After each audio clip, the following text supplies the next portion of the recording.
Subra guidance के इस online platform पर आप सभी का स्वागत है। कल की क्लास में हमने फिजिक्स के कार्य क्षेत्र को दो भागों में विभाजित करके पढ़ा था। कल की क्लास को आगे बढ़ाते हुए फिजिक्स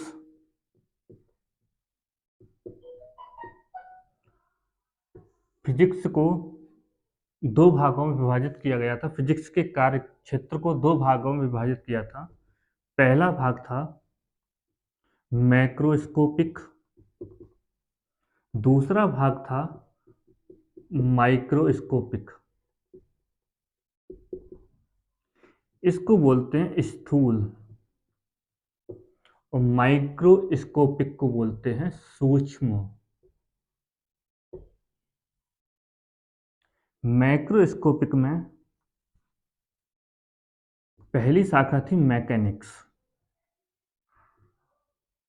दूसरी शाखा थी थर्मोडायनेमिक्स। थर्मोडायनेमिक नेक्स्ट शाखा थी इलेक्ट्रोमैग्नेटिज्म।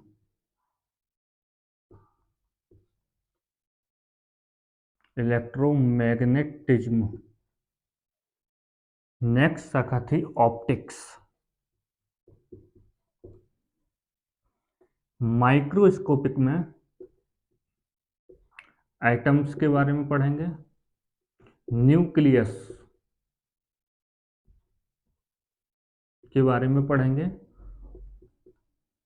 नेचर ऑफ इलेक्ट्रॉन के बारे में पढ़ेंगे, नेचर ऑफ प्रोटॉन के बारे में पढ़ेंगे और सेमीकंडक्टर।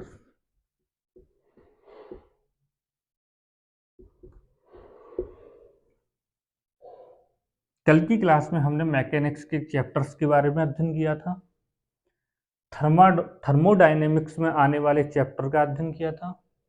आज हम आपको नई शाखा इलेक्ट्रोमैग्नेटिज्म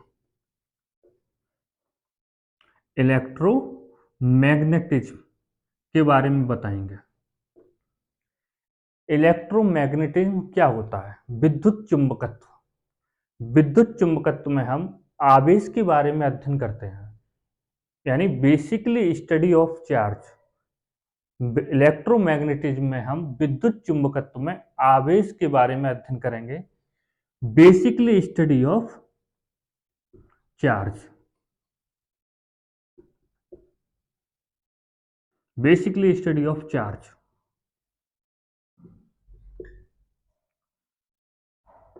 चार्ज की दो स्थितियां रहेंगी, आवेश की दो स्थितियां होंगी। पहली स्थिति होगी जब चार्ज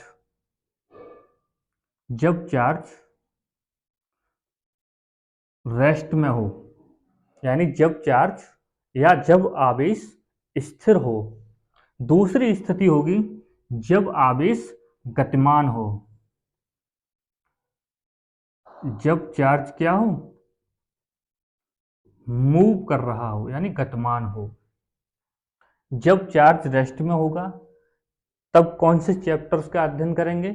जब चार्ज मूव यानी गतिमान होगा तब किन चैप्टरों का अध्ययन करेंगे? जब चार्ज रेस्ट में है तो पहला चैप्टर है आपका, पहले चैप्टर का अध्ययन करेंगे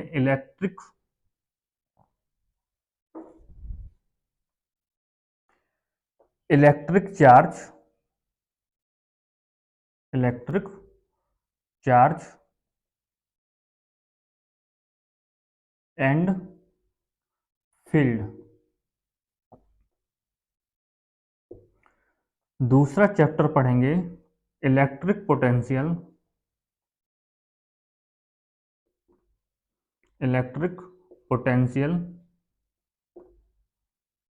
एंड कैपेसिटर। इलेक्ट्रिक चार्ज यानी विद्युत आवेश तथा विद्युत क्षेत्र। विद्युत आवेश तथा विद्युत क्षेत्र। इलेक्ट्रिक पोटेंशियल विद्युत विभव एंड और कैपेसिटर यानी संधारित्र, इसके बारे में अध्ययन करेंगे। जब चार्ज मूव कर रहा हो, जब चार्ज मूव करेगा तो चार्ज दो प्रकार से मूव करेगा। पहले कांस्टेंट वेलोसिटी के साथ और दूसरा वेरिएबल वेलोसिटी के साथ। जब चार्ज कांस्टेंट वेलोसिटी के साथ मूव करेगा या गतिमान होगा, नियत वेग से गतिमान होगा, तो उसमें एक्सीलरेशन त्वरण शून्य होगा। जब चार्ज वेरिएबल वेलोसिटी के साथ मूव करेगा तो उसमें एक्सीलरेशन होगा। जब charge move constant velocity charge move constant velocity A equal to शून्य, यानी त्वरण क्या होगा? जब कांस्टेंट वेलोसिटी से चार्ज मूव करेगा तो त्वरण शून्य होगा, और जब charge move variable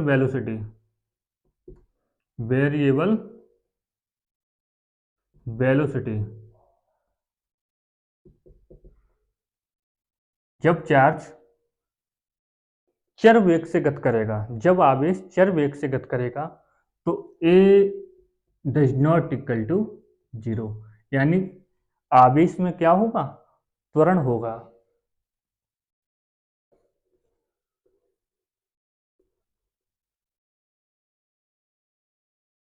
charge move constant velocity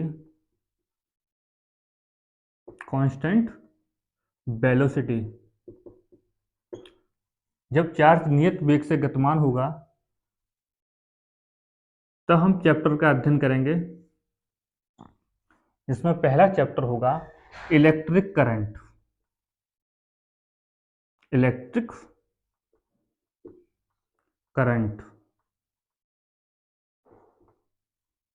यानी विद्युत धारा। जब चार्ज मूव कांस्टेंट वेलोसिटी, जब चार्ज नियत वेग से गतिमान होगा तो विद्युत क्षेत्र और चुंबकीय क्षेत्र दोनों उत्पन्न करेगा, और जब चार्ज स्थिर होता है तो केवल विद्युत क्षेत्र उत्पन्न करता है। नेक्स्ट चैप्टर हम पढ़ेंगे मूविंग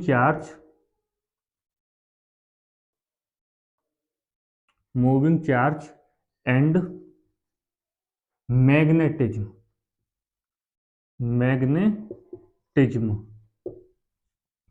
नेक्स्ट चैप्टर हम पढ़ेंगे magnetism and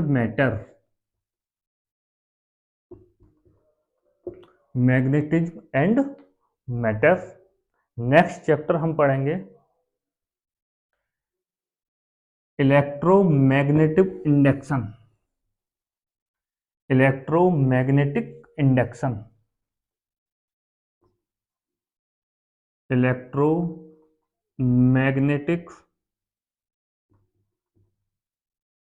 induction.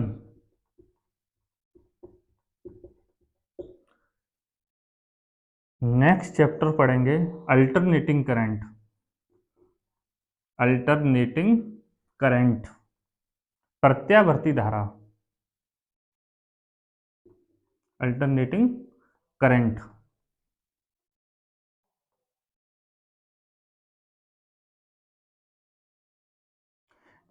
Next chapter जब charge move variable velocity,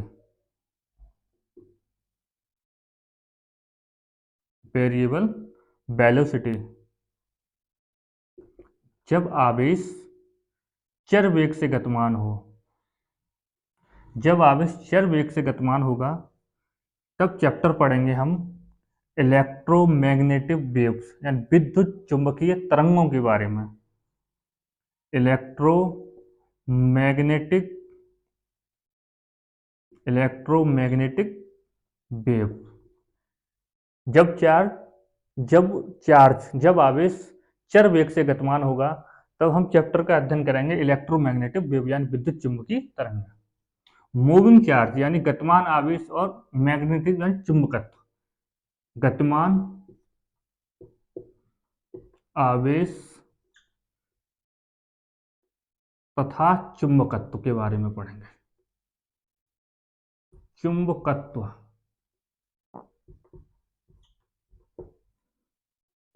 magnetism and matter यानी मैग्नेटिज्म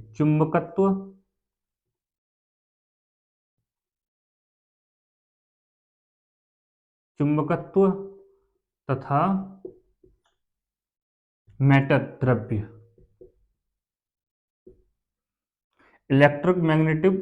इलेक्ट्रोमैग्नेटिक इंडक्शन विद्युत चुंबकीय प्रेरण।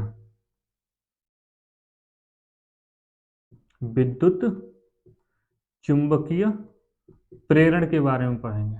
विद्युत चुंबकीय प्रेरण की घटना के बारे में पढ़ेंगे। अल्टरनेटिंग करंट प्रत्यावर्ती धारा। इलेक्ट्रोमैग्नेटिक वेव विद्युत चुंबकीय तरंगों के बारे में पढ़ेंगे। विद्युत चुंबकीय तरंगें। इसी के साथ मैक्रोस्कोपिक वाला भाग हमारा समाप्त हुआ। अब हम बात करेंगे माइक्रोस्कोपिक की।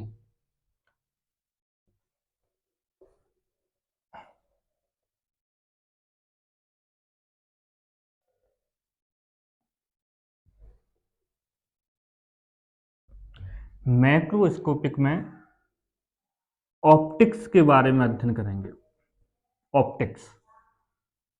ऑप्टिक्स में हम पढ़ेंगे, ऑप्टिक्स शाखा में मैक्रोस्कोपिक की ऑप्टिक्स शाखा में हम रे ऑप्टिक्स के बारे में पढ़ेंगे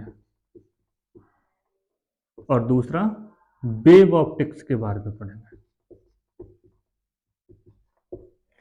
रे ऑप्टिक्स में प्रकाश किरण के बारे में, प्रकाश के परावर्तन अपवर्तन के बारे में पढ़ेंगे और प्रकाशिक यंत्र के बारे में। वेव ऑप्टिक्स में पढ़ेंगे प्रकाश तरंग के भांति भी व्यवहार करता है, इसके व्यवहार को जानेंगे, तरंग व्यवहार को जानेंगे।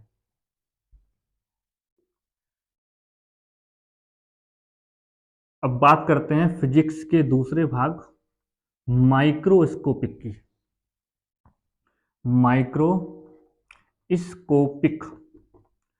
माइक्रोस्कोपिक में एटम यानी परमाणु के बारे में जानकारी लेंगे या परमाणु का अध्ययन करेंगे और न्यूक्लियस का अध्ययन करेंगे। उसके बाद सेमीकंडक्टर्स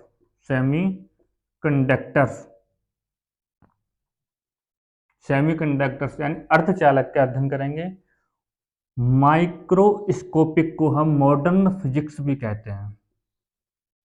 मॉडर्न फिजिक्स। आधुनिक भौतिकी।